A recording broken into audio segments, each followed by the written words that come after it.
ખૂબ ખૂબ આભાર. દરેકને થોડી શાંતિ રાખવા માટે નમ્ર અપીલ કરું છું.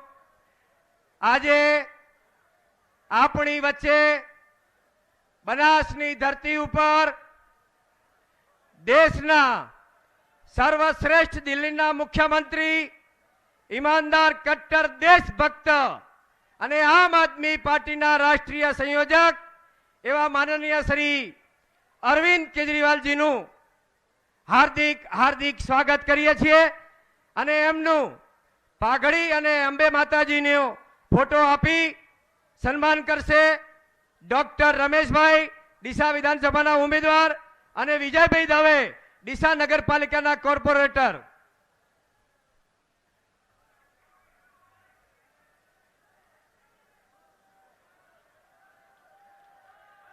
પાઘડી અને અંબે માતાજીના ફોટાથી સ્વાગત કરી રહ્યા છે ડોક્ટર રમેશભાઈ અને વિજયભાઈ દવે. ખૂબ ખૂબ આભાર, ધન્યવાદ. સાથે જ પંજાબની આન બાન શાન એવા પંજાબની જનતાના પ્રિય મુખ્યમંત્રી અને આજે જેમનો જન્મદિવસ છે એવા આદરણીય સન્માનીય સરદાર ભગવત માન સાહેબ, એમનું પણ હાર્દિક સ્વાગત છે. એમનું સ્વાગત તલવાર અને સાલથી ભેમાભાઈ ચૌધરી, દિયોદર વિધાનસભાના ઉમેદવાર, અને રમેશભાઈ નાભાણી, પ્રદેશ મંત્રી, સ્વાગત કરશે.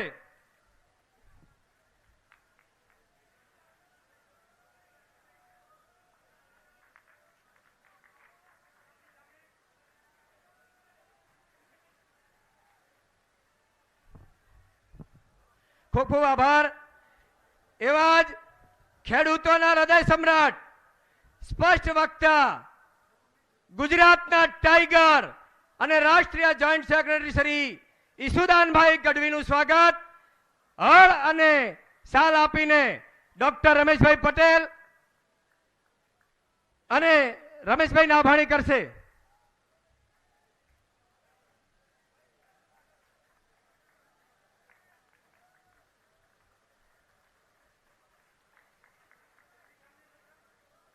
એવા જ બીજા યુવાનોના આદર્શ, ધડકન અને પ્રદેશ નેતા યુવરાજસિંહ જાડેજાનું સ્વાગત ગાય માતાની મૂર્તિ અને શાલ આપીને સ્વાગત કરશે રમેશભાઈ નાભાણી અને વિજયભાઈ દવે.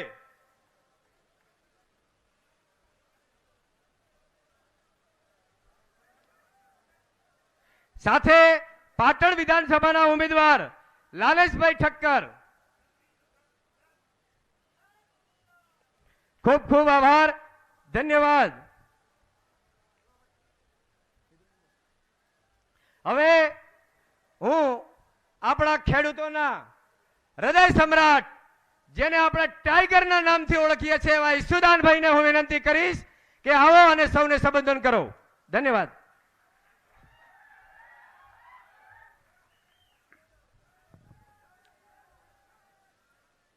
બે હાથ ઊંચા કરીને આપણે ભારત માતા કી જય બોલીશું. બોલો ભારત માતા કી જય. જવાન ઇન્કલાબ.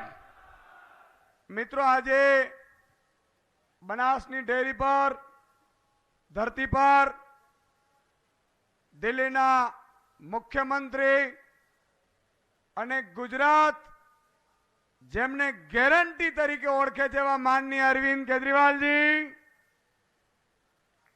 એવા જ જેમનો આજે જન્મદિવસ છે અને આપણા વચ્ચે મનાવ્યું છે જન્મદિવસ પંજાબમાંથી અહીંયા આવીને એવા માનનીય ભગવત માનજી, આપણા લોકલાડીલા બધા ઉમેદવારો, મંચસ્થ ઉપસ્થિત મહાનુભાવો, તમે બધાએ મોટા સંખ્યામાં આવી તડકા ધોમમાં ઉપસ્થિત ભાઈઓ અને બહેનો. મિત્રો, આજે મને ખબર છે તમે 1 વાગ્યાથી બેઠા છો. તમે જુઓ, અત્યારે કોમ્પિટિશન ચાલી રહી છે, ગામે ગામ ચર્ચા ચાલે છે. આમ આદમી પાર્ટીની સભામાં જવા માટે પડાપડી થાય છે અને પેલા સામેવાળાની સભામાંથી ભાગવાની પડાપડી થાય છે. એસટી બસો મૂકે તો એસટી માં માણસોને બેસાડે એટલે એસટી કંડક્ટર એમને સમજાવે કે ભાઈ તમે સભામાં જાઓ છો ભાજપની? તો કે હા. તો કે વાંધો નહીં, ત્યાંથી આવી અને ઝાડુ ઉપર બટન દબાવજો, કારણ કે મારા બાળકોનું ભલું આમ આદમી કરવાની છે. મિત્રો, ત્યાંથી બંદોબસ્તમાં પોલીસ હોય, પોલીસ ભાજપની સભાનો બંદોબસ્ત કરતી હોય, ધીરેકથી પોલીસ વાળા એમ કે તમે સભામાં આવ્યા છો? તો કે હા. તો કે જોજો મારું ગ્રેડ પે આમ આદમી આપવાની છે, જરા જોજો, ધ્યાન રાખજો. ત્યાંથી તલાટી આવે, લિસ્ટ બનાવે, એને ભીડ ભેગી કરવાનું ગેરંટી આપવાની આવી હોય. તલાટી ભીડ તો ભેગી કરે, પછી ધીરેકથી કે જાઓ છો સભામાં? તો કે હા. તો કે વાંધો નહીં, સભામાં જાઓ, પણ મત આમ આદમીને આપજો, કારણ કે મારા બાળકોનું ઈ વિચારવાની છે. ત્યાંથી ખેડૂતો હોય, ખેડૂતોને એમ કે તમે દૂધ મંડળીમાં છો, તમારે આવવું પડે. ખેડૂતો પાઘડી વાળી એસટી બસમાં બેસીને જાય. કોઈ મીડિયા વાળા ખેડૂતને પૂછે કે તમે ભાજપની સભામાં આવ્યા છો, મત કોને આપશો? તો કે મત તો અમે ઝાડુને આપીશું, આમ આદમીને આપીશું. મિત્રો, આનાથી પણ વધારે આંગણવાડી બહેનો છે, આશા વર્કર બહેનો છે, કર્મચારીઓ છે, સરકારી કર્મચારીઓ, જૂની પેન્શન યોજના, બધાએ આશા રાખીને બેઠા છે. વીસી હોય. મિત્રો, એક વાત મારે આપને કહેવી છે, કારણ કે લાંબો સમય નથી કહેવું, હજી આપણા બે ધુરંધરો મહાનુભાવોને સાંભળવાના છે, પણ મારે બે વાત આપને કહેવી છે, ને ખાસ સાંભળજો. આ એટલા માટે જરૂરી છે મિત્રો, આ છેલ્લી ટ્રેન છે. અત્યાર સુધી આપણે ભાજપને મત આપ્યું, કોંગ્રેસને આપ્યું, આપણું ભલું થયું ખરું? આપણું ભલું થયું? તમારા માટે હું ટીવીમાં અવાજ ઉઠાવતો હતો. કેટલા લોકોને ખબર છે હું અવાજ ઉઠાવતો હતો? વાહ. તો મિત્રો, ત્યાં તો લક્ષ્મણ રેખા હતી, હવે તો ટાઈગર મેદાનમાં છે. કોઈના બાપની તાકાત નથી ભાજપ વાળાની કે મારા ખેડૂતોને પૂરતું પાણી આપતા રોકી શકે. કોઈ ભાજપ વાળાની તાકાત નથી, કોંગ્રેસ વાળાની તાકાત નથી મારા ખેડૂતોને પૂરતા ભાવ આપતા રોકી શકે. મિત્રો, આ ચોમાસું ભાજપના રાજમાં છીએ. તમે એવી રીતે મતદાન કરજો ઝાડુને, આમ આદમીને, અરવિંદ કેજરીવાલજીને. આવતો ચોમાસું આપણી સરકાર હશે, તમારે ટ્રેક્ટર ભરીને કે ટ્રકો ભરીને માલ વેચવા જવું નહીં પડે, લેવા આવશે ને એ પોષણ સંભાવનાથી. મિત્રો, મારું સપનું છે ખેડૂતને ઉદ્યોગપતિ બનાવવું છે, પણ બનાવી કઈ રીતે શકાય? ખેડૂતને વીજળી પૂરતી મળવી જોઈએ. મળવી જોઈએ. 12 કલાક વીજળી આપીશું અને ઈ પણ દિવસે આપીશું. ખેડૂતને 1.5 વર્ષની અંદર, મને ખબર છે ઉત્તર ગુજરાતના ખેડૂતોને 1200 ફૂટ પાણી છે. ચિંતા કરવાની જરૂર નથી. તમારા માટે લડનારો ભાઈ હવે રાજનીતિમાં આવ્યો છે ને, બુચસિયાઓને કાઢવા માટે આવ્યો છે. 1.5 વર્ષની અંદર તમારા તમામ ખેતરો સુધી સિંચાઈનું પાણી પહોંચી જશે. જો 3 પાક આપણે લઈ શકીએ એવી વ્યવસ્થા ઊભી કરી દેશું, વીજળી પૂરતી મળશે અને પછી ભાવ મળે, પછી કાંઈ ઘટે? પછી કાંઈ ઘટે? નાની સબસિડીઓ ખેડૂતોને જોતી નથી. ખેડૂતોને પૂરતા ભાવ આપો અને પહેલા જ વર્ષે કપાસ, મગફળી, ઘઉં, ચણા અને ચોખા, આ 5 પાક તમે વાવજો. ટેકાના ભાવે સંપૂર્ણપણે ખરીદી કરવાની જવાબદારી આમ આદમી પાર્ટીની સરકારની રહેશે સાહેબ. અને શરૂઆત 5 પાકથી થશે. 5 વર્ષની અંદર તમારા તમામ ફસલ્સ આપણે લઈ લેશું. અને મેં કીધું એમ કે મિત્રો 27 વર્ષ ભાજપને જોઈ લીધું, 32 વર્ષ કોંગ્રેસને જોઈ લીધું, પણ ખેડૂતોને હાથ જોડીને એમના પરિવારને વિનંતી કરું છું કે એકવાર આમ આદમી પાર્ટી ઉપર વિશ્વાસ કરજો. 70 વર્ષમાં તમારો વિકાસ નહીં થયો હોય ને એ 5 વર્ષમાં કરીને આપીશું સાહેબ. મને ખબર છે પશુપાલકો છે એને પૂરતા દૂધના ભાવ નથી મળતા, કટકીઓ થાય છે, મંડળીઓમાં આમ તેમ થાય છે, ફેટમાં ગડબડો થાય છે, આવું બધું થાય છે ને. ચિંતા કરવાની જરૂર નથી. આ બધા માટે તો રાજનીતિમાં આવ્યા છીએ મિત્રો. ભાજપ વાળા જો આ બધું કામ કરી દેત ને તો મારા જેવાએ ખરેખર રાજનીતિમાં આવવાની જરૂર પણ નહોતી. હું તો કાલે પણ રાજનીતિની નફરત કરું છું, કરતો હતો, આજે પણ કરું છું ને આવતીકાલે કરતો રહીશ. પણ મિત્રો રાજનીતિમાં આવવું, અરવિંદ કેજરીવાલજી હોય, ભગવત માનજી હોય, ઈશુદાન ગઢવી હોય, એ રાજનીતિમાં લેવા માટે નહીં, સર્વસ્વ ત્યાગ કરીને પ્રજાની પીડા ન જોવાની ને એટલે મજબૂરીથી આવ્યા છીએ. એટલા માટે કહું છું કે આ મોકો ભૂલતા નહીં. મિત્રો ખેડૂતોની વાત થઈ, મહિલાઓની મારે વાત કરવી છે. માતા બેન દીકરીઓ 18 વર્ષથી ઉપર છે, દરેક માતા બેન દીકરી એક ખાતું ખોલાવી લે બેંકનું. શું કામ? જો અરવિંદ કેજરીવાલજી શું વિચારે છે મિત્રો. અરવિંદજી એવું કીધું કે પીએસઆઈ દીકરી હોય, ડેપ્યુટી કલેક્ટર દીકરી હોય, કલેક્ટર દીકરી હોય, પણ માના ઘરે જાય, ગરીબ માના ઘરે, ત્યારે માના ઘરેથી જ્યારે પરત ફરે ને ત્યારે માને 50 રૂપિયા આપે ને દીકરીને વાલા લાગતા હોય છે. સાચું કે નહીં? સાચું કે નહીં?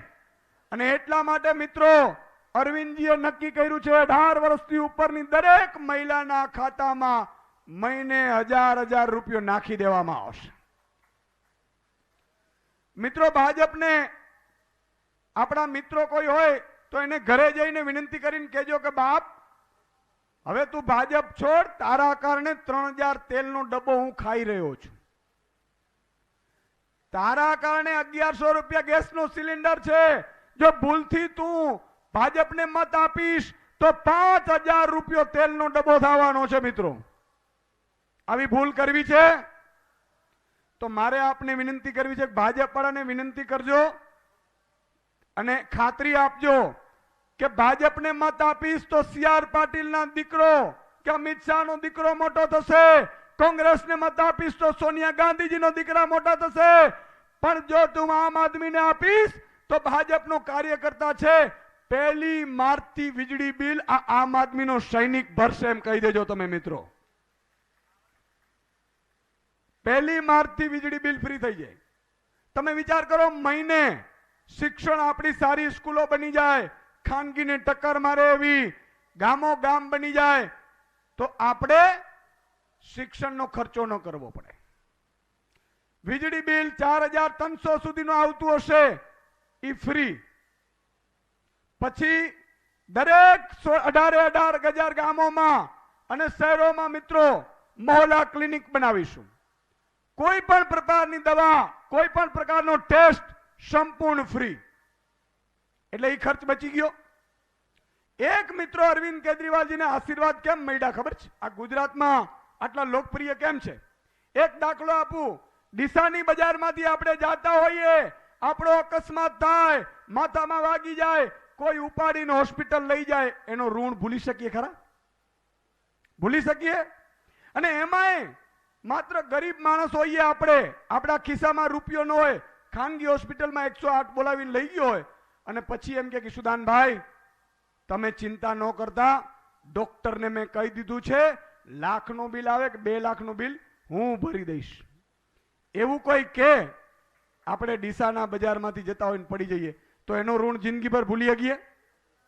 મિત્રો અરવિંદ કેજરીવાલજી દિલ્હીમાં 7 વર્ષની સરકાર છે, દિલ્હીમાં કોઈનો પણ અકસ્માત થાય, ઇવન ભાજપના કાર્યકર્તાનું નોકરે નારાયણને અકસ્માત થાય દિલ્હીમાં, ખાનગી હોસ્પિટલમાં લઈ જવામાં આવે, જે લઈ જાય ઉપાડીને એને 5000 રૂપિયો ઇનામ આપવામાં આવે કે ભાજપના કાર્યકર્તાનો જીવ બચાવવા માટે કામ કર્યું. તમે જોજો સરકાર કેવી છે, સરકાર કેવી હોય એને ખાનગી હોસ્પિટલમાં લઈ જવામાં આવે અને મિત્રો 1 લાખનું બિલ આવે કે 1 કરોડનું બિલ આવે, અહીંયા નરેન્દ્રભાઈ કે અમિતભાઈ ચૂકવતા નથી.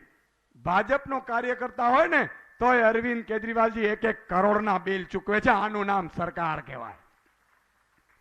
આવી વ્યવસ્થા અહીંયા કરવી છે. કોઈ પણ જગ્યાએ ગુજરાતમાં અકસ્માત થાય, ખાનગી હોસ્પિટલમાં લઈ જવામાં આવે અને 1 કરોડ રૂપિયા સુધીનું બિલ મિત્રો આમ આદમીની સરકાર આવશે ને તો ચૂકવી દેશે. તમારે ચિંતા કરવાની જરૂર નથી. આ વ્યવસ્થા કોને જોઈએ છે? હાથ ઊંચો કરો એટલે મને ખબર પડે. હવે મારે તમને કહેવું છે કે આવી વ્યવસ્થા દિલ્હીમાં થઈ એટલે લાખો આશીર્વાદ મળ્યા.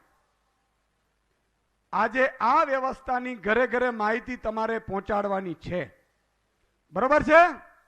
વધારે ન કહેતા બેરોજગારો માટે મિત્રો 3000 રૂપિયા સુધીનું બેરોજગારી ભથ્થું જ્યાં સુધી એને નોકરી ન મળે. તમે જુઓ આમ આદમીને શું કામ મત આપવું જોઈએ? ભાજપ વાળા શું કરે છે? 27 વર્ષના કામ ઉપર મત નથી માંગતા.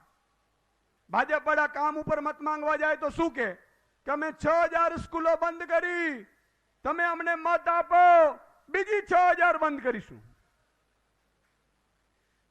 બહેનો પાસે મત માંગવા જાય એટલે એમ કે બહેનો અમે તમારા ભાઈઓ છીએ, 350 ના ગેસનું સિલિન્ડર હતું, તમે અમને મત આપ્યા, 1100 કર્યા, હવે મત આપો એટલે 1800 કરીએ. પેટ્રોલ ડીઝલમાં માંગવા જાય યુવાનને કે યુવાન તમે મને મત આપો, 62 રૂપિયા ડીઝલ પેટ્રોલ ના 100 કર્યા, હવે મત આપી દો એટલે 150 કરી દઈએ. આ કમળગટ્ટાઓ આજ કરી શકે કે નહીં? મોંઘવારી વધી ગઈ છે મિત્રો. એટલા માટે કહું છું કે એક વિનંતી છે, મારે વધારે ન કહેતા આપણે રિક્વેસ્ટ કરીશું હાથ જોડીને કે આ બધી જે ભ્રમણા ફેલાવશે, હમણાં ભ્રમણા ચાલુ કરી ખબર, ફલાણાનો વિડીયો લઈ આવો, ઢીકડાનું લઈ આવો, આમ કરી નાખો, તેમ કરી નાખો, 2-4 બબુચકને ઊભા કરી દો, નારા લગાવડાવો. મારે એમ કેવું છે કે નારા લગાડવાનારોને કેવું છે કે શું ગુજરાતમાં તમે ભ્રષ્ટાચાર મુક્ત શાસન આપી શકશો ખરા? ભાજપ આપી શકે ભ્રષ્ટાચાર મુક્ત શાસન? મિત્રો એક જ આમ આદમી પાર્ટી આપી શકે. અને અરવિંદ કેજરીવાલજી ગુજરાતમાં ન આવી શકે એટલા માટે સીબીઆઈ, ઈડી, ઇન્કમ ટેક્સ બધાને લગાડી દીધા. આજે મનીષ સિસોદિયાજીની ધરપકડ કરી છે. અહીંયાથી આપણે સંદેશ આપવો છે કે મનીષજી તમે એકલા નથી, ડીસા અને સમગ્ર ઉત્તર ગુજરાત તમારી સાથે છે, પણ એના માટે આપણે ગેરંટી આપવી પડે. મનીષજીને સમર્થન કરવું જોઈએ કે ના કરવું જોઈએ? તો 100 વ્યક્તિ જોડીને સમર્થન કરવું છે. ભાજપ વાળાને ખબર પડે કે આ તો ઉલટી ગંગા શરૂ થઈ. મિત્રો મનીષજીને એટલા માટે ધરપકડ કરી છે કે તમારા બાળકનું સારું શિક્ષણ ન આપી શકે, પ્રચાર ન કરી શકે. તો આપણે એક ગેરંટી આપીશું, 100 વ્યક્તિ જોડીશું. સાચું કે નહીં? હાથ ઊંચા કરીને મને વચન આપો, કેટલા લોકો 100 વ્યક્તિ જોડશે? પાકું? મિત્રો ભૂલથી પણ જો ભાજપને મત ગયું ને તો પેપર ફૂટશે, ધ્યાન રાખજો. પછી સુદાનભાઈ પાસે રાડું પાડવા આવતા નહીં કે સુદાનભાઈ ફરીથી પેપર ફૂટ્યું, કારણ કે મોકો હતો ત્યારે આપણે ગુમાવી દઈએ છીએ.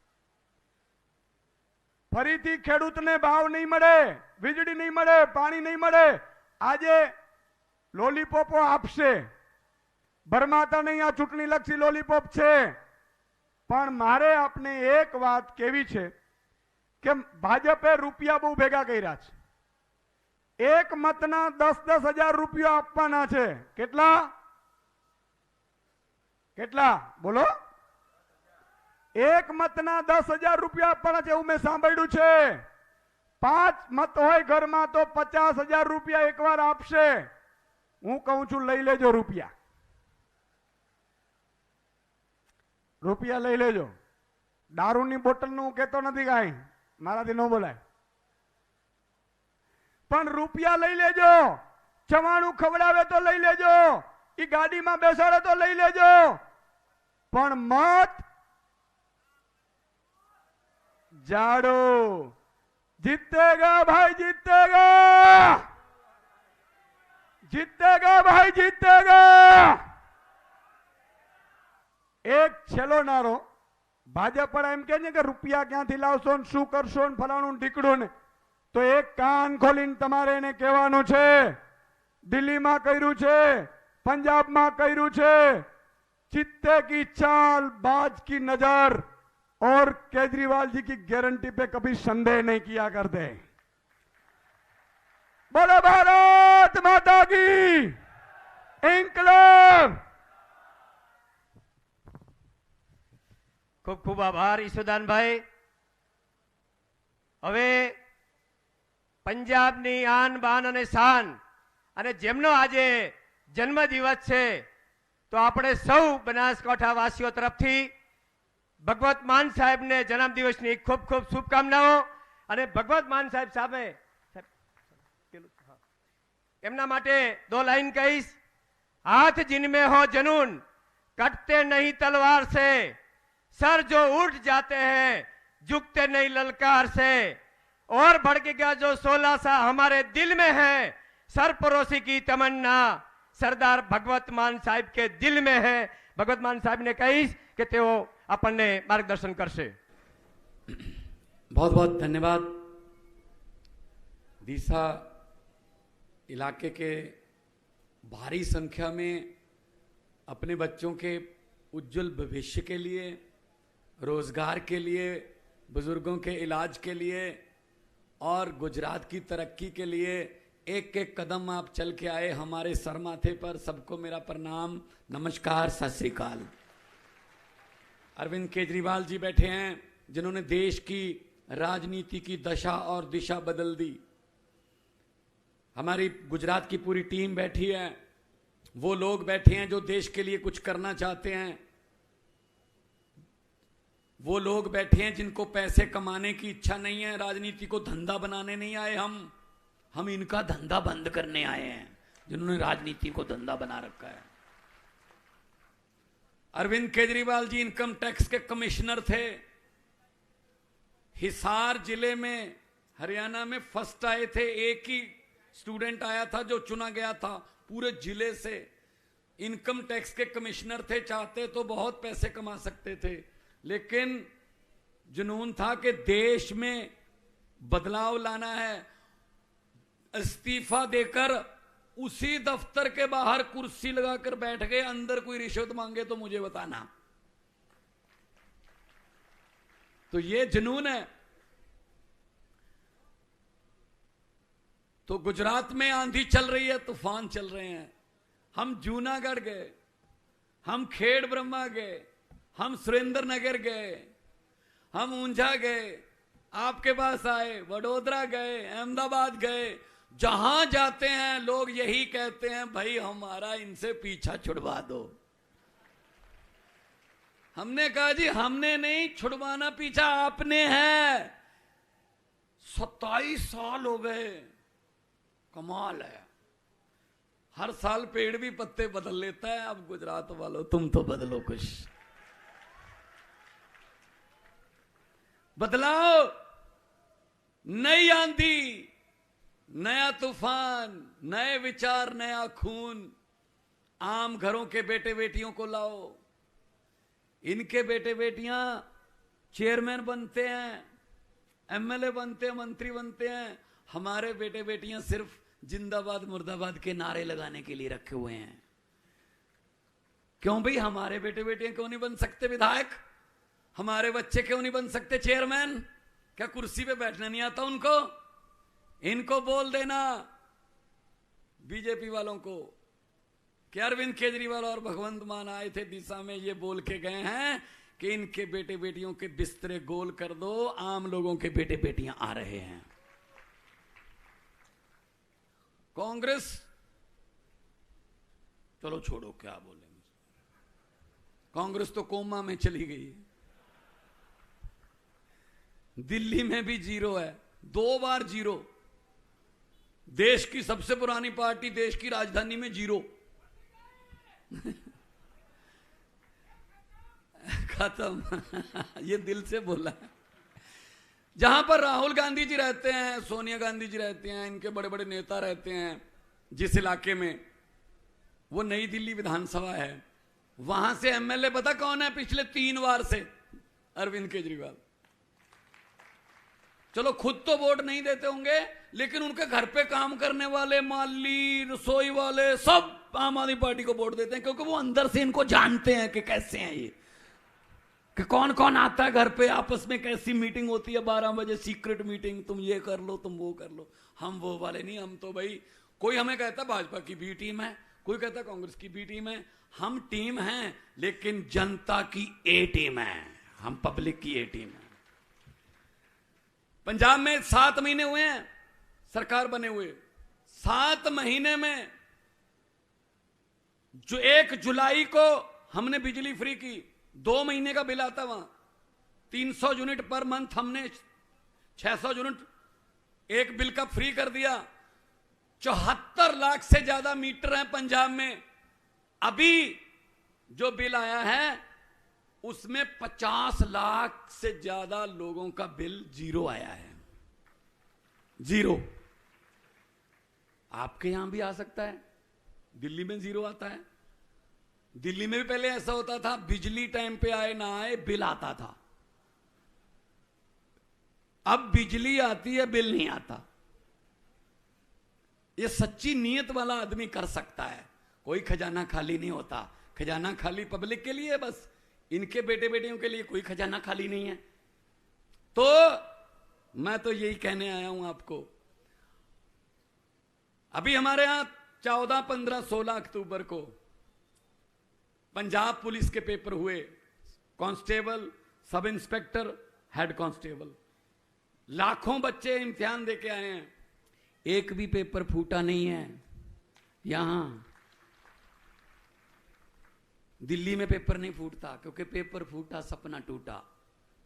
और यहां पेपर फूटने के अलावा कोई काम ही नहीं है। मुझे तो पता चला 2015 से सब पेपर, अभी बीबीए का, बीकॉम का पेपर फूटा है। फिर युवाओं का दिल टूट जाता है कि क्यों पढ़ाई करें यार, पेपर फूटता है, बड़े बड़े लोग जो हैं वो पास हो जाते हैं।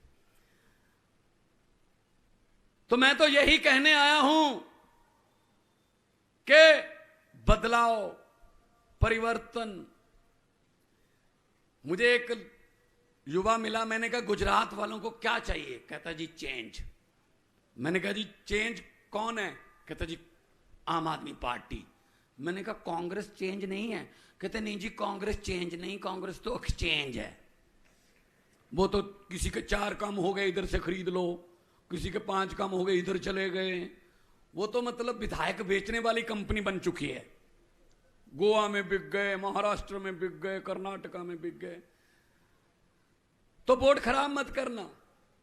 बिकने का मतलब है वो आपके वोट की कीमत डाल रहे हैं, वोट की।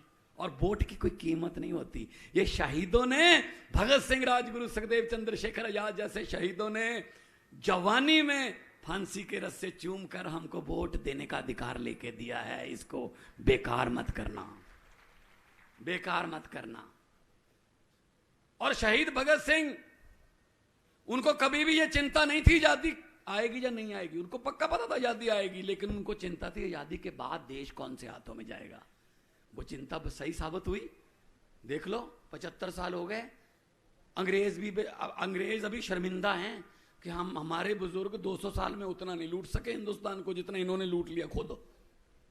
ये 500 करोड़ का घोटाला, ये 5000 करोड़ का घोटाला, इतने बड़े बड़े घोटाले कि लोगों के भी दिमाग ऊपर उठा दिए। 5-7 करोड़ के घोटाले की तो हम भी खबर नहीं पड़ते। कोई छोटा मोटा चोर होगा, बड़ी बात कर यार, इतना पैसा खा गए ये।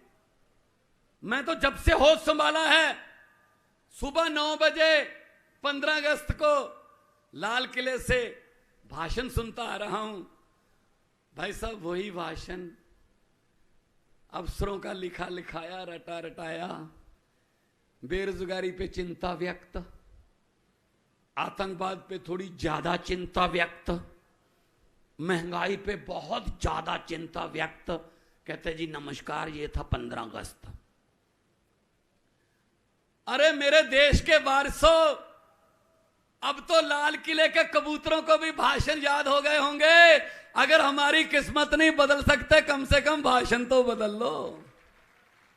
भाषण भी वही चल रहा है, क्यों बदलें, अपने आप बारी आ जाती है। तो आओ इनको ही बदल डालें हम, इनको बदल डालो। एक बटन दबाकर जो क्रांति आ रही है, एक बटन दबाकर झाड़ू वाला। पंजाब में क्रांति आई, दिल्ली में क्रांति शुरू हुई। पहले हम ये कहते थे कि ये 8 साल पुरानी पार्टी है, 2 राज्यों में सरकार है, 10 राज्यसभा के मेंबर हैं।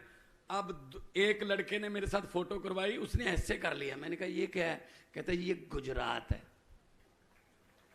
कहते 3 हो जाएंगे अब। तो ये तो फिर आपका फैसला है, जनता का फैसला है। वोट डालने जाओगे, वोट डालकर ये सोच लेना कि आज बच्चों की किस्मत चमका के आए हैं झाड़ू वाला बटन दबा के, वरना 27 साल हो गए, 5 और चले जाएंगे, क्या करोगे? तो पंजाब से बहुत से लोग आते हैं यहां, आप उनसे पूछ लेना। दिल्ली में आपके दोस्त मित्र रहते होंगे, उनसे पूछ लेना।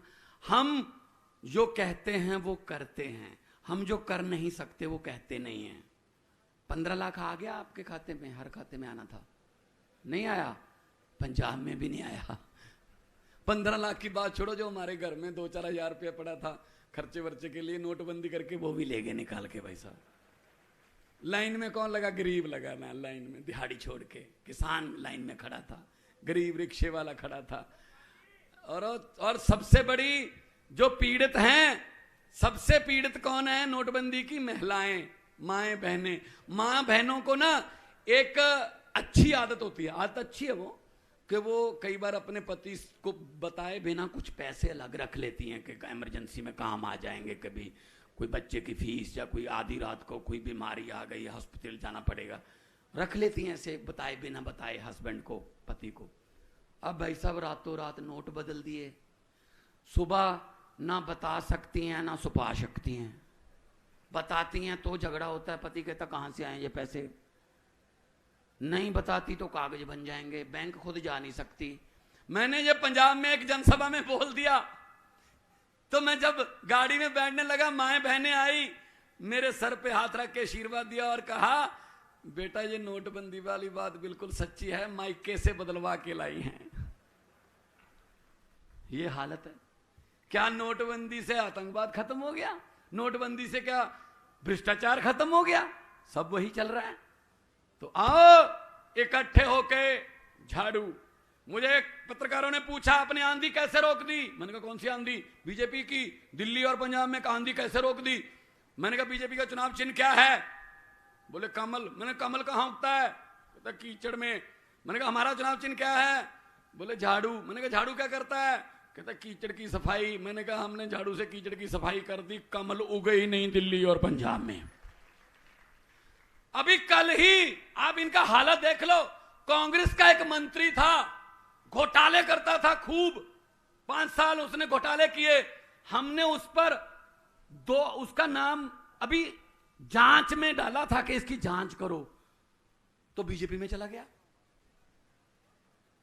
बीजेपी में चला गया तो लेकिन हमने कहा जी इसका मतलब ये नहीं है कि बीजेपी में चले गए तो साफ हो गए। बीजेपी कोई कपड़े धोने वाली मशीन नहीं है कि दाग धो देगी, तो ये तो होगी। कल क्या किया? 1 करोड़ रुपया लेके, 1 करोड़ की बात कर ली, 50 लाख रुपया लेके विजिलेंस के पास आ गया कि मेरा नाम इसमें से निकाल दो। भाई साहब जो 1 करोड़ रुपया नाम निकालने का दे रहा है, कितने करोड़ खाए होंगे उसने? तो विजिलेंस ने वहीं पकड़ लिया, भाई साहब आज जेल में है वो। ये है ईमानदारी। कितने खाए होंगे उन्होंने। तो मैं तो यही कहता हूं, जहां भी जाता हूं, ये आएंगे जैसे ईशुदान भाई बोल रहे थे, पैसा बहुत है इनके पास लूटा हुआ, आएंगे आपके पास। अभी आपके दिन थोड़े आने वाले हैं, अभी आपको हाथ जोड़ने वाले हैं, ये आएंगे पैसे लेके। मेरी हाथ जोड़ के बेनती है दिशा वालों, अगर ये पैसे लेकर आए आपके पास, मना मत करना, लक्ष्मी है, आने दो, अपनी ही है। कुछ तो नोट भी पहचान लोगे कि ये तो वही नोट है यार जो पहले भी मेरे पास ही होता था वहां कहीं, बस इनके घरों में जाते हैं ये। हाँ, वो लेकर बोल देना कि हाँ, और वोट वाले दिन जैसे दिल्ली और पंजाब में होता है कर देना कि हाँ। जो जो समझ गए वो ताली बजा सकते हैं, बाकियों को माफ है। अरे क्या समझदार लोग हैं सर, क्या समझदार लोग हैं। भ्रष्टाचारियों को बोल देना, जो पैसे इकट्ठे करते हैं उनको बोल देना कि जितने मर्जी इकट्ठे कर लो पैसे हीरे मोती, मगर ख्याल इतना रखना कि कफन पे जेब नहीं होती, सब कुछ यहीं रह जाता है। गरीबों की बद्दुआएं मत लो, गरीबों की बद्दुआएं मत लो। तो दोनों हाथ ऊपर उठाकर दो नारे लगाएंगे। भगत सिंह जी नारा लगाते थे इनकलाब जिंदाबाद का, इनकलाब आजादी, इनकलाब बदलाव, वो ये भ्रष्टाचार से बदलाव, ये माफिया राज से बदलाव। तो उनकी आत्मा को भी थोड़ा सुकून मिलेगा कि हैं कुछ अभी जो जिन्होंने इनकलाब जिंदाबाद अभी छोड़ा नहीं है। दोनों हाथ ऊपर उठाकर इनकलाब, थोड़ा सा और ये टीवी में जाएगा, इनकलाब, भारत माता की वंदे, जय जवान, जय जवान, बोले सो निहाल। बहुत बहुत धन्यवाद, आपने इतना प्यार सत्कार से मुझे सुना। बहुत बहुत तरक्की हो, तंदुरुस्ती हो। ખૂબ ખૂબ આભાર સરદાર ભગવત માન સાહેબનો કે ખૂબ સરસ એમને આપણને માર્ગદર્શન આપ્યું। હવે આપણા દેશને આઝાદ થયાને 75 વર્ષ પૂરા થયા છે અને દેશને ડોક્ટર બાબા સાહેબ આંબેડકરજીએ જે બંધારણ બનાવીને આપ્યું છે, ડોક્ટર બાબા સાહેબનું સપનું હતું, ભગતસિંહનું પણ એક સપનું હતું કે દરેકને સારામાં સારી મફત શિક્ષણની વ્યવસ્થા મળવી જોઈએ, દરેકને સારામાં સારી આરોગ્યની સુવિધા મળવી જોઈએ, દરેકને સારા રોડ રસ્તા લાઇટ અને પાણી મળવું જોઈએ। એ ડોક્ટર બાબા સાહેબ અને ભગતસિંહનું સપનું માનનીય અરવિંદ કેજરીવાલજીના સાનિધ્યમાં પૂરું થવા જઈ રહ્યું છે। ત્યારે હું બે શબ્દો કહીશ। केजरीवाल जी क्यों गुजरात आना पड़ा है? निराशा में आशा का दीप जलाने आए हैं, सुन पड़े है उदास मन में शोर मचाने आए हैं, क्यों डरी हुई है जिंदगी ये तुझे बचाने आए हैं। अरविंद केजरीवाल जी ने कही कि तेओ संबोधन करे। सब लोग आई लव यू टू।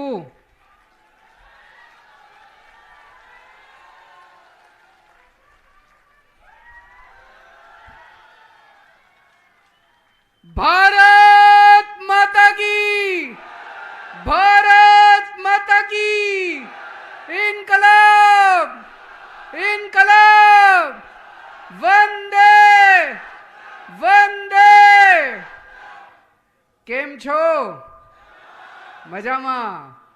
बहुत शानदार। पूरे गुजरात में एक बदलाव की आंधी चल रही है, चारों तरफ जबरदस्त आंधी चल रही है।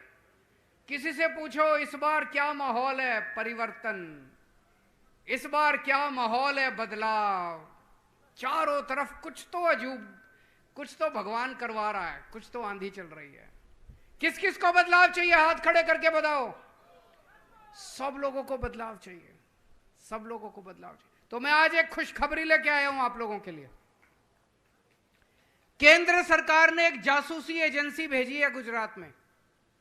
आईबी का नाम सुना है आपने? आईबी केंद्र सरकार की जासूसी एजेंसी है।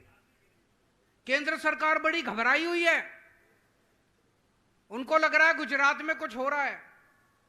ऊपर इंद्र देवता देख रहे हैं, इंद्र देवता का प्रकोप है, इनका सिंहासन डोल रहा है। इस बार सिंहासन से उखड़ने वाला है इनका राज।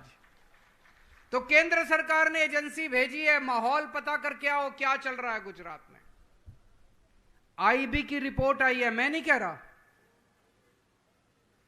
आईबी की रिपोर्ट आई है कि दिसंबर के महीने में गुजरात में आम आदमी पार्टी की सरकार बनने जा रही है।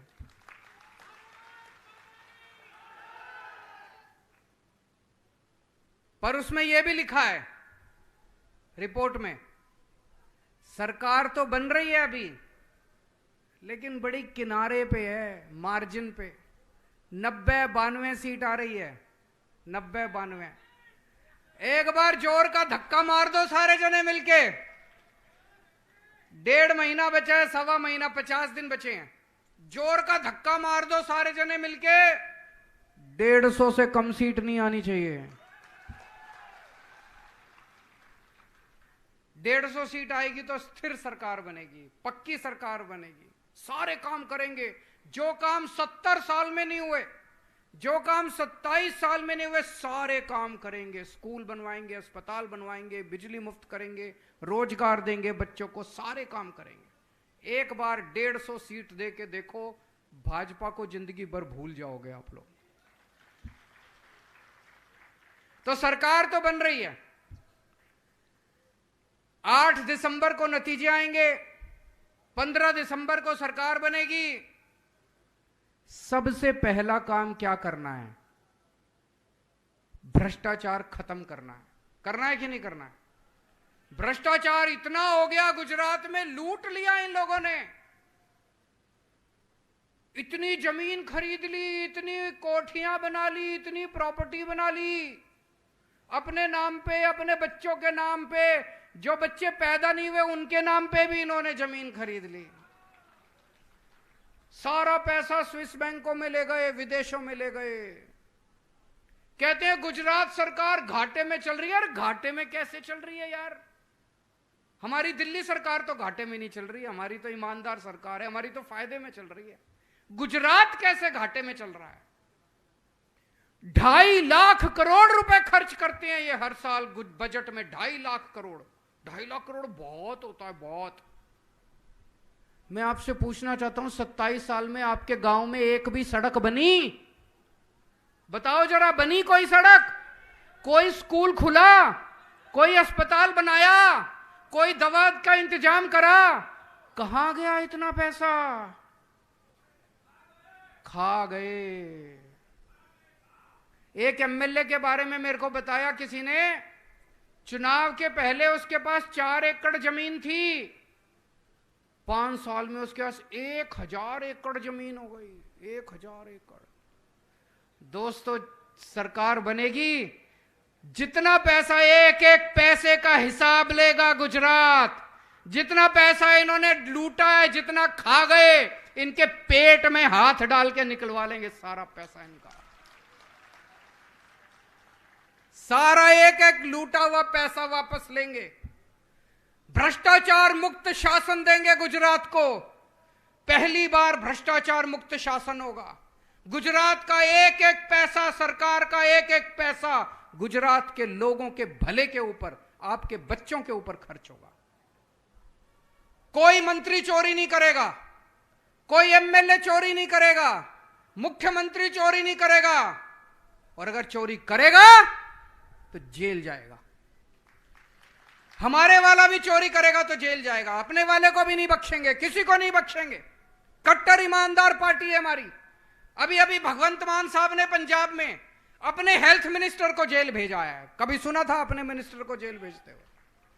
कट्टर ईमानदार पार्टी है, अपने को भी नहीं बख्शेंगे। हमारा बेटा भी अगर गलत काम करेगा, हमारा भाई भी गलत काम करेगा, छोड़ेंगे नहीं उसे। भ्रष्टाचार मुक्त शासन देंगे। अभी आप दफ्तर जाते हो, जाति प्रमाण पत्र बनवाने, बिजली का कनेक्शन लेने, कुछ भी काम कराने पैसे देने पड़ते हैं। देने पड़ते हैं कि नहीं देने पड़ते? कोई पैसे 15 दिसंबर के बाद कोई पैसे नहीं देने। पंजाब में सारा काम लोगों का बिना रिश्वत के होता है। दिल्ली में सारा काम लोगों का बिना रिश्वत के होता है। गुजरात में 15 दिसंबर के बाद रिश्वत खत्म, भ्रष्टाचार खत्म। जो पैसे मांगेगा, कोई हिम्मत करेगा पैसे मांगने की, वो जेल जाएगा। भ्रष्टाचार खत्म होगा तो खूब पैसा बचेगा। फिर गुजरात सरकार घाटे में नहीं होगी, खूब पैसा होगा, खूब पैसा होगा। उस पैसे से क्या करेंगे? सबसे पहला काम करेंगे, आपकी बिजली मुफ्त कर देंगे। होनी चाहिए कि नहीं होनी चाहिए?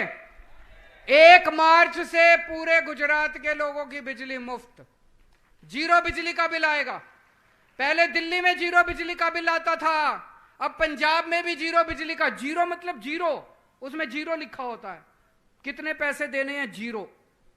तो हमने पंजाब में, दिल्ली में पुराने सारे बिल माफ कर दिए। किसी का 70,000 का बकाया था, किसी का सारा पुराना माफ कर दिया।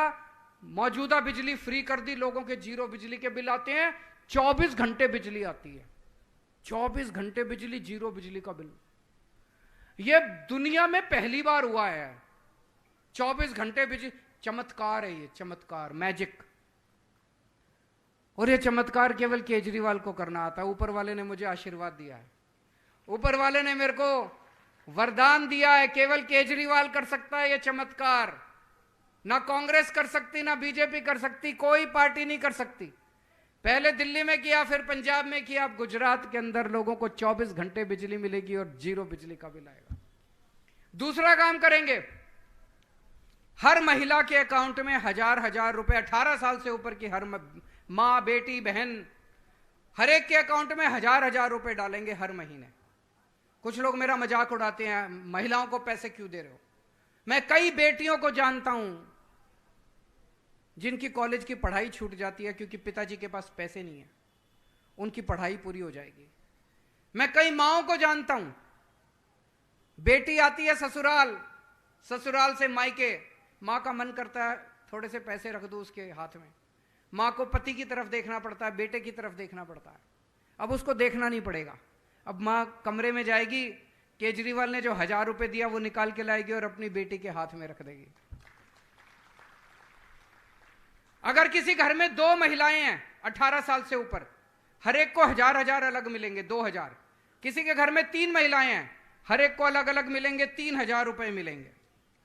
मैं अपनी सारी मां, बहन, बेटियों को कहना चाहता हूं, हमें तुम्हारे चिंता करवानी जरूरी नहीं। તમારો ભાઈ આવી ગયો છે। दिल्ली में हमने शानदार स्कूल बना दिए। एक आदमी क्या चाहता है, मेरे बच्चे अच्छे पढ़ जाएं। गरीब से गरीब आदमी चाहता है मेरे बच्चे अच्छे पढ़ जाएं। जरूरत पड़ती है आदमी एक टाइम की रोटी कम खा लेता है, लेकिन चाहता है मेरे बच्चे अच्छे पढ़ जाएं। बच्चे अच्छे पढ़ गए तो माँ बाप का नाम रोशन करते हैं, गरीबी दूर करते हैं। दिल्ली में हमने शानदार स्कूल बनाए हैं, सबको पता है हमारे स्कूलों के बारे में। वहां पे अमीरों के बच्चे भी पढ़ते हैं, गरीबों के बच्चे भी पढ़ते हैं। दिल्ली में मजदूरों के बच्चे इंजीनियर बन रहे हैं, रिक्शे वाले का बच्चा डॉक्टर बन रहा है, वकील बन रहे हैं। गरीबों के बच्चे शानदार, उनको शिक्षा मिल रही है। गुजरात का भी मैंने पूरा प्लान बनाया, गांव गांव के अंदर शानदार स्कूल बनाएंगे आपके लिए। पूरे गुजरात के अंदर शानदार स्कूल बनाएंगे, आप बाकी सब भूल जाओ। आपके बच्चों को अच्छी शिक्षा देने की जिम्मेदारी मेरी है। दिल्ली में हमने शानदार अस्पताल बनाए हैं, मोहल्ला क्लिनिक खोले हैं और सबका इलाज मुफ्त कर दिया हमने। आपको छोटा सा बुखार है, आप मोहल्ला क्लिनिक में जाओ, आपको फ्री इलाज मिलता है, डॉक्टर फ्री, दवाइयां फ्री, टेस्ट फ्री। बड़े बड़े अस्पताल खोल दिए। अगर कैंसर हो जाए, 10 लाख रुपए का भी खर्चा है, तो वो 10 लाख सारा फ्री, अमीरों के लिए भी, गरीबों के लिए भी। गुजरात के लिए हमने प्लान बनाया है, 20,000 मोहल्ला क्लिनिक खोलेंगे, गांव गांव के अंदर मोहल्ला क्लिनिक खोलेंगे, बड़े बड़े अस्पताल बनाएंगे और 6.5 करोड़ गुजराती, हर गुजराती का पूरा इलाज मुफ्त होगा। चाहे छोटी बीमारी हो, चाहे बड़ी, भगवान ना करे बीमारी हो, लेकिन अगर बीमारी हुई तो आपके घर के बीमार आदमी की जिम्मेदारी मेरी है, पूरा इलाज मुफ्त होगा। मेरे को राजनीति करनी नहीं आती, मेरे को भ्रष्टाचार करना नहीं आता, मेरे को गुंडागर्दी करनी नहीं आती, मेरे को गाली गलौज करना नहीं आता। मैं पढ़ा लिखा आदमी हूं, ईमानदार आदमी हूं, देशभक्त आदमी हूं। अगर आपको राजनीति चाहिए, इनके पास चले जाना, इनको वोट दे देना। गुंडागर्दी चाहिए, भ्रष्टाचार चाहिए, गाली गलौज चाहिए, इनके पास चले जाना। अगर आपको अपने बच्चों के लिए स्कूल बनाने हैं, मेरे पास आ जाना, मेरे को स्कूल बनाने आते हैं। अगर आपको अपने परिवार के लोगों का इलाज कराना है, मुफ्त इलाज कराना है, अच्छा इलाज कराना है, मेरे पास आ जाना, मेरे को अस्पताल बनाने आते हैं। इंजीनियर हूं, मेरे को सड़कें बनानी आती हैं, सड़कें बना दूंगा आपकी। मेरे को गुंडागर्दी नहीं आती। दिल्ली में इतने बच्चों का हमने भविष्य बना दिया, गरीबों के बच्चों का। आज उनकी दुआएं मिलती हैं हमको। इतने लोगों का फ्री में इलाज करा दिया, आज उनकी दुआएं मिलती हैं हमको। उन्हीं की दुआओं की वजह से आज आम आदमी पार्टी पूरे देश में बढ़ती जा रही है। अभी अभी एक सर्वे, एक रिपोर्ट आई है केंद्र सरकार की। रिपोर्ट में लिखा है पूरे देश में सबसे ज्यादा महंगाई गुजरात में है। मैं नहीं कह रहा, केंद्र सरकार की रिपोर्ट है। सबसे ज्यादा महंगाई गुजरात में है और पूरे देश में सबसे कम महंगाई दिल्ली में है। और गुजरात में दिल्ली से डबल महंगाई है। मतलब अगर कोई चीज दिल्ली में 100 रुपए की बिकती है तो गुजरात में 200 रुपए की बिकती है। क्यों? क्योंकि गुजरात में भ्रष्टाचार इतना ज्यादा है। दिल्ली में 100 रुपए की चीज गुजरात में 200 रुपए की बिकती है। इनको उखाड़ के फेंक दो, ईमानदार सरकार ले आओ। दिल्ली में जो 100 रुपए की चीज बिकती है, गुजरात में भी 100 रुपए की बिकनी चालू हो जाएगी। ईमानदार सरकार लेके आओ। अभी अभी मैं देख रहा था, जब से चुनाव आ रहे हैं, 1 महीने से इनके बड़े बड़े नेता आ रहे हैं दिल्ली से आके यहां पे। अभी पिछले महीने इनके नेता ने आके 30,000 करोड़ का पैकेज दिया है गुजरात को। 30,000 करोड़ का दिया कि नहीं दिया? 30,000 करोड़। आपको क्या मिला उसमें?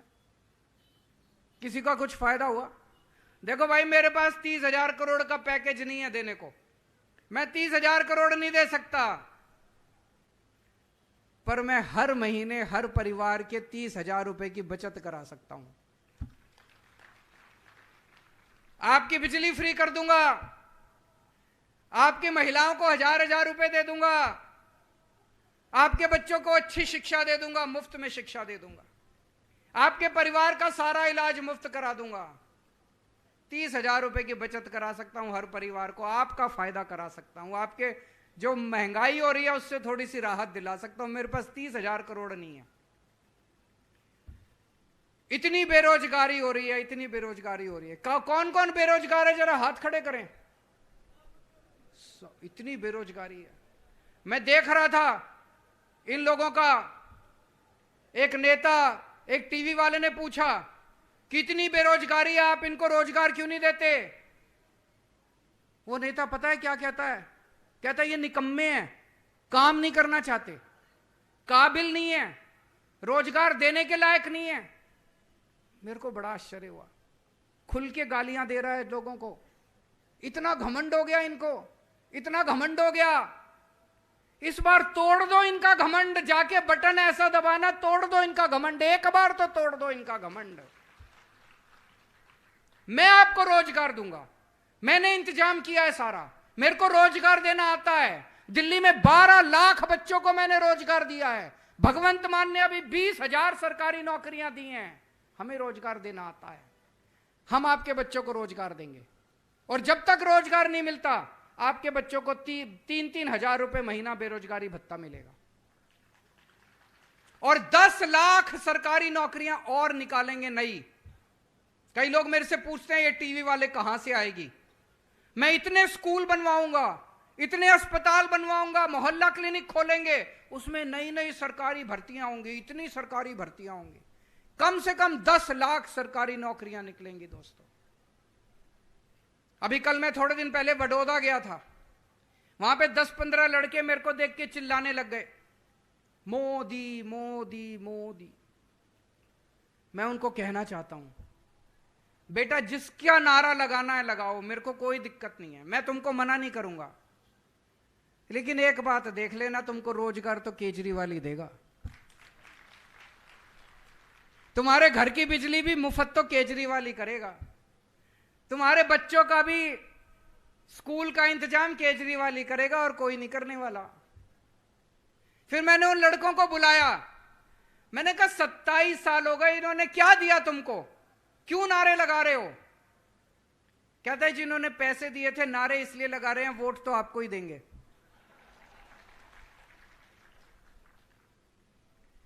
दोस्तों,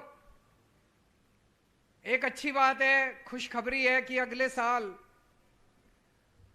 भगवान राम का भव्य मंदिर, रामलला का मंदिर अयोध्या में बनके तैयार हो जाएगा। कौन कौन जाना चाहता है रामलला के दर्शन करने के लिए? सब जाना चाहते हैं, लेकिन कई बार पैसे की कमी हो जाती है, आना जाना रहना, होटल में वहां रहना, पैसा नहीं होता। पूरा परिवार को लेके जाओ तो और भी पैसा लगता है। दिल्ली में हमने योजना शुरू करी है। दिल्ली में हम लोगों को फ्री में तीर्थ यात्रा कराने ले जाते हैं। अयोध्या जी की स्पेशल ट्रेन चलवाई है हमने। मैं स्टेशन छोड़ने जाता हूं लोगों को, जब वापस आते हैं उनको लेने जाता हूं, इतने खुश होते हैं, इतना आशीर्वाद देते हैं। आपको सबको भी अयोध्या जी के फ्री में दर्शन करा के लाऊंगा मैं। तो दोस्तों, पूरे गुजरात के अंदर जैसे मैंने बताया एक बदलाव की आंधी चल रही है। ये लोग कह रहे हैं डबल इंजन की सरकार। अब डबल इंजन की सरकार नहीं चाहिए, नया इंजन ले आओ। मार्केट में नया इंजन आया है, नई पार्टी आई है, नई पार्टी, नए चेहरे, नई सोच, नई राजनीति। इस बार एक बार नई पार्टी को वोट देके देखो। अगर हम काम नहीं करें, 5 साल एक मौका मांगने आया हूं आपसे, एक मौका दे दो बस। अगर हम काम नहीं करें, अगली बार आपसे वोट मांगने नहीं आऊंगा मैं। और एक और चैलेंज है, आपके दोस्त होंगे दिल्ली में, रिश्तेदार होंगे दिल्ली में, फोन करके किसी से भी पूछ लेना दिल्ली में केजरीवाल कैसा काम कर रहा है। अगर दिल्ली में कोई कह दे कि हम केजरीवाल से खुश नहीं हैं, मेरे को गुजरात में वोट मत देना। चैलेंज है दोस्तों। जब से आईबी की रिपोर्ट आई है कि आम आदमी पार्टी की सरकार बन रही है, ये दोनों पार्टियां गुटरगू कर रही हैं। अब मिलके दोनों की सीक्रेट मीटिंग हो रही है। रात को 12 बजे मिलते हैं ये दोनों 12 बजे मिलके दोनों ने सेटिंग करी है कि कुछ भी हो जाए आम आदमी पार्टी नहीं आनी चाहिए, ये स्कूल अस्पताल नहीं बनने चाहिए, ये फ्री की चीजें नहीं होनी चाहिए। दोनों एक साथ एक ही भाषा इस्तेमाल करते हैं। रात को 12 बजे मिलते हैं कि कल ये गाली देनी है, दोनों मिलके एक ही जैसी गाली देते हैं। एक कहता है केजरीवाल ठग है, दूसरा कहता है केजरीवाल महाठग है। एक कहता है केजरीवाल खालिस्तानी है, दूसरा कहता है केजरीवाल आतंकवादी है। खूब गालियां दे रहे हैं। और ये कांग्रेस के चक्कर में मत पड़ जाना, कांग्रेस को वोट देके अपना वोट बर्बाद मत करना। सर्वे में आया है उनकी 10 से भी कम सीट आ रही हैं और वो 10 भी बीजेपी में चले जाएंगे जीतने के बाद। अपना वोट कांग्रेस को देके बर्बाद मत करना। इस बार एक बहुत बड़ा बदलाव होने जा रहा है गुजरात के अंदर, उस बदलाव का हिस्सा बनो। ऊपर वाला झाड़ू चला रहा है, कोई दिव्य शक्ति काम कर रही है अपना, आप सब लोग उसका हिस्सा बनो, सब लोग उसमें शामिल हो जाओ। इस बार ये कांग्रेस और बीजेपी के चक्कर में मत पड़ो। जितने बीजेपी वाले हैं, जितने दूसरी पार्टी वाले हैं, कांग्रेस वाले हैं, इस बार अपनी पार्टी को भूल जाओ। इस बार गुजरात के लिए काम करो, अपने बच्चों के भविष्य के लिए काम करो। 70 साल में इन दोनों पार्टियों ने क्या दिया आपको? कुछ नहीं दिया। गुजरात को बर्बाद करने के सिवा कुछ नहीं दिया। इस बार ये जो बड़ा मौका आया है, इस मौके का हिस्सा बनो दोस्तों। जीतेगा भाई जीतेगा, जीतेगा भाई जीतेगा।